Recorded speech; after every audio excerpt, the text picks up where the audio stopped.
A Câmara de Deputados vetou o decreto que aumentava o IOF e você vai entender nesse vídeo como que isso afeta os seus investimentos.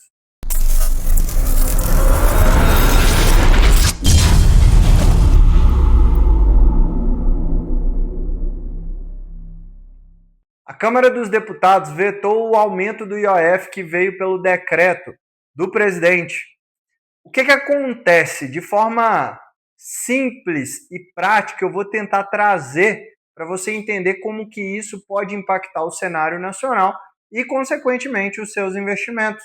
Se é hora de se posicionar ou não em determinado ativo e como que isso pode afetar principalmente o Tesouro Direto, né, que tem ligação direta aí com o governo. Afinal de contas, quem investe no Tesouro Direto está emprestando dinheiro para o governo. Basicamente, esse aumento do IOF é um esforço gigantesco, e coloca esforço nisso, que o governo vem fazendo para fechar as contas.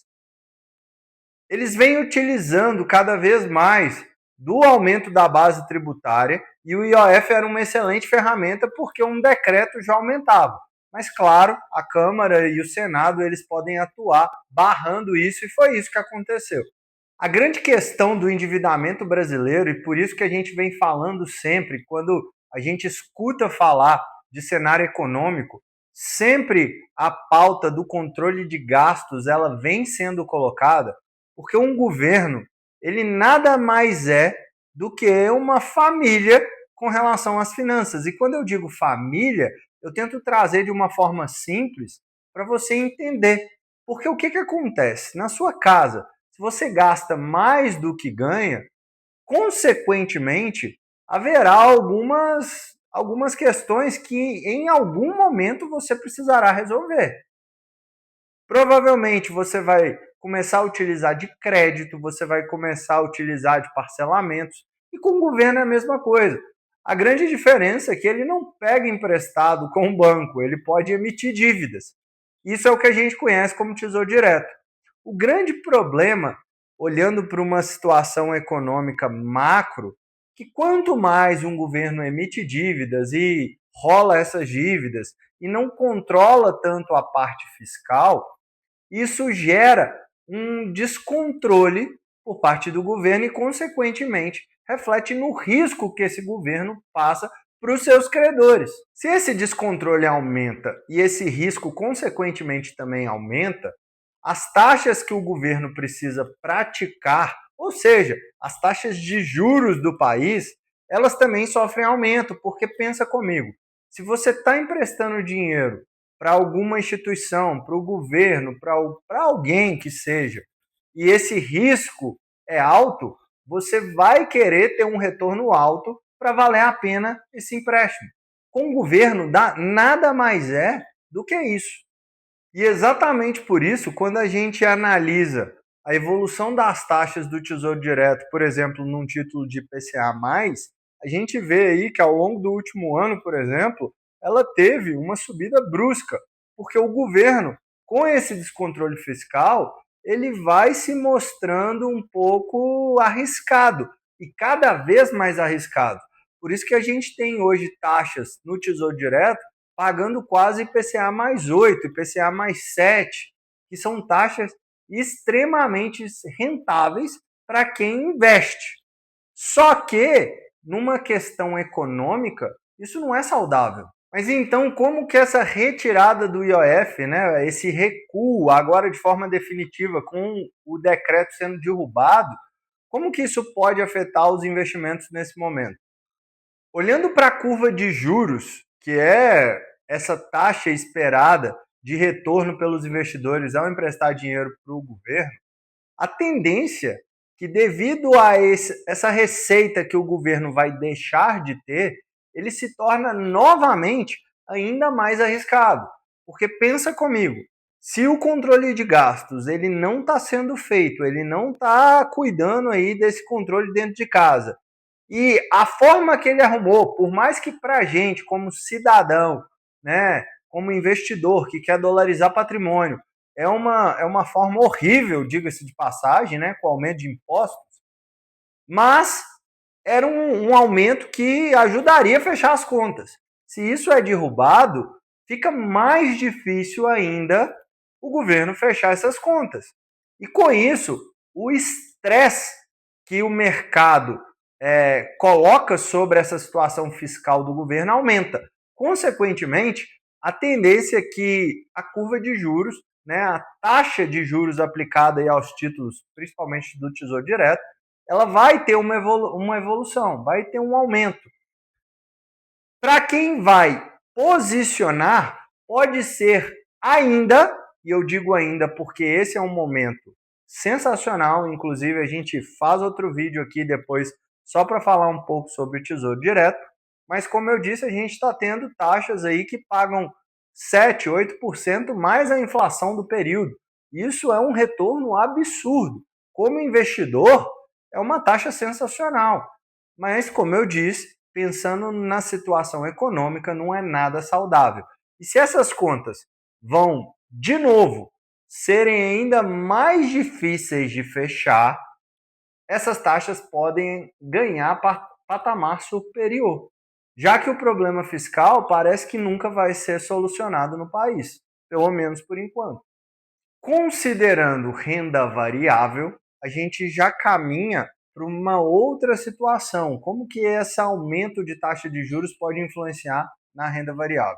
Antes disso, se você tiver interesse em ter uma análise de carteira sem conflito de interesse por um profissional que não representa nenhuma instituição do mercado e que vai te mostrar o que é melhor para você, já que essa é a forma que a gente trabalha aqui na Senai, o link está na descrição, clica, faz a sua aplicação para você ter esse momento, né, de análise de carteira sem nenhum vínculo, sem nenhum conflito de interesse com instituições do mercado financeiro. Eu tenho certeza que você vai gostar, você vai ver a forma muito diferente de como a gente trabalha aqui do que alguém que apenas está representando uma instituição e quer te vender os investimentos que são mais rentáveis para ela ali. Pensando então em renda variável, a gente tem uma ação direta da taxa de juros com relação a isso. Por quê? Renda variável, só pelo simples fato da gente estar exposto a negócios reais, né, ativos que representam empresas, negócios tangíveis, factíveis, que envolvem empresas, se a taxa de juros de um país ela está alta, isso é extremamente ruim para as empresas. O negócio ele fica cada vez mais difícil em todo sentido. Primeiro, até mesmo para a gente pensar num simples fato de captação de recurso de terceiros, né? Se uma empresa, por exemplo, do setor imobiliário, ela vai emitir um CRI, se ela tem que emitir o CRI com uma taxa alta, a grande questão é que dificulta, ela vai ter que pagar um retorno muito maior do que se a taxa de juros fosse baixa. Então, a renda variável, ela pode sentir um pouco nesse contexto, porque os investidores, já que estão tendo um retorno excelente em renda fixa, eles podem ter esse receio de se expor a riscos maiores. Só que, porém, tudo é muito complexo, que por mais que por esse lado a renda variável ela pode sofrer, por outro, que é o que a própria derrubada do decreto concretizou, que é a redução do IOF, pode ser benéfica. Então, quando a gente está olhando para a Bolsa de Valores, para empresas, a gente ainda não tem um horizonte tão claro se pode ser melhor, se pode ser pior. Basicamente por conta disso. Porque taxa de juros de um país subindo não é legal. Mas, por outro lado, você ter o retorno da carga tributária para as empresas, para os negócios, voltar a ser uma alíquota mais baixa, isso é extremamente positivo. Tanto que nesse momento que eu gravo o vídeo, que está sendo logo no dia seguinte a essa derrubada do decreto, a Bolsa Brasileira, né, ela está subindo, ela está andando para cima. Muito provavelmente por conta disso, porque a gente teve alíquotas reduzidas, né? Eu vou usar o termo reduzidas, mas na verdade o aumento foi barrado, a gente voltou para o que era.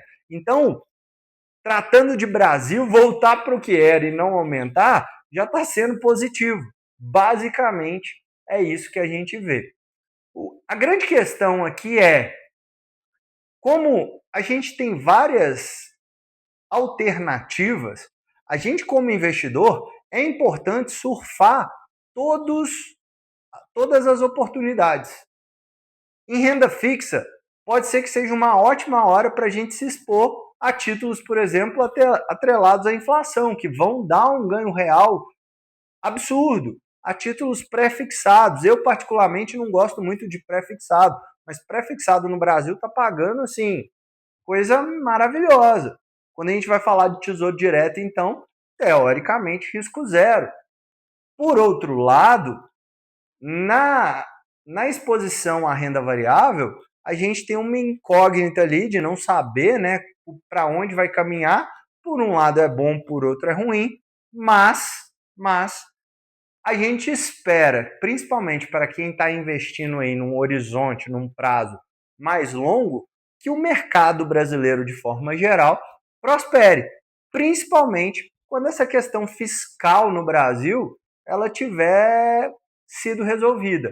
Aí, esse momento aqui de exposição à renda variável pode ser um momento muito propício, porque esse mercado, como a gente vinha tendo aí no início do ano, ele deu uma subida boa e pode continuar dessa forma, né, na hora que a gente tiver sinalizações melhores, seja por parte desse governo ou do próximo, de uma regularização nessa questão fiscal. Então, se a gente puder resumir a história, você que é investidor, né, um investidor PFC, que a gente sempre fala aqui no canal, pessoa física comum, aproveita o momento para se expor às altas taxas de renda fixa, né? Tesouro direto, por mais que o governo esteja essa bagunça, querendo ou não, para a gente que tem um CPF que está no Brasil, até então a gente pode sim considerar um risco zero e pode ser um ótimo momento também, devido à turbulência ocasionada pelas questões econômicas momentâneas, para a gente pegar uma alta aí de renda variável quando as coisas começarem a melhorar. Tem muito caminho, muito espaço. Se você quiser ajuda para fazer isso de forma equilibrada, de forma, né, profissional, eu vou deixar o link aqui embaixo também para você agendar um bate-papo, né, para a gente te apresentar a forma que a Sinai trabalha. Né? A Sinai Wealth vai ser um prazer te ajudar no seu planejamento financeiro e também na estruturação da carteira de investimentos. Se você já tem a carteira de investimentos, além disso, vai ser um prazer te ajudar fazendo a análise dessa carteira. O link também está na descrição. Eu espero poder ter ajudado e a gente volta em breve com mais vídeos aqui para o canal. Grande abraço, sucesso!